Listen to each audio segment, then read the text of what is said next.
Salut les mecs, on se retrouve pour une vidéo où on va enfin expliquer les règles de la super bonne paye. Alors, on va vous expliquer les règles tout au long de notre jeu et tout au long de la vidéo. Alors, donc déjà, on va commencer par vous expliquer le plateau. Le plateau se présente comme ça. Donc là, vous avez le mode normal et vous avez des cartes avec plein de trucs pour le mode super bonne paye. Donc là, on va vous expliquer la règle du super bonne paye puisque tout le monde sait comment on joue déjà la bonne paye normale. Donc on va vous expliquer la super bonne paye. Donc on a des cartes qu'on met au hasard sur le plateau. On n'est pas obligé de les mettre à chaque... Par exemple dans coup de chance, on n'est pas obligé de mettre sur la case coup de chance. Non, on les met là où on veut.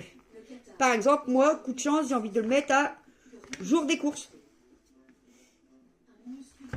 Et t'as envie de mettre... Moi j'ai envie de mettre les 3 courriers à la case, à l'avant-dernière case. À savoir que le jour de paye, on n'a pas le droit de le changer. C'est toujours ce jour-là. On est obligé de le mettre sur la même case. La carte vendue, je le mets à joyeux anniversaire. Moi, je pense que je peux mettre rendez-vous, la case rendez-vous, au niveau du casino. Moi, radio crochet, je le mets au premier jour, juste après la carte départ.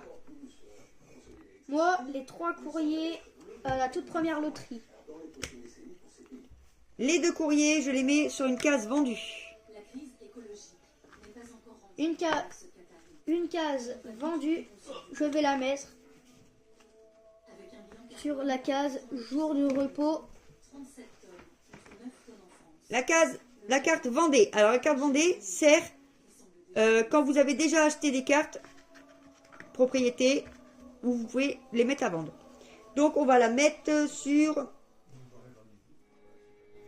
vendée, sur une autre case vendée. Je ne la change pas. La carte en arrière, on va la mettre juste à côté du rendez-vous. La super loterie. On va la mettre... On va la mettre. Oh bah, avant le jour de paye. C'est bien d'avoir un peu d'argent avant le jour de paye. L'arrêt maladie,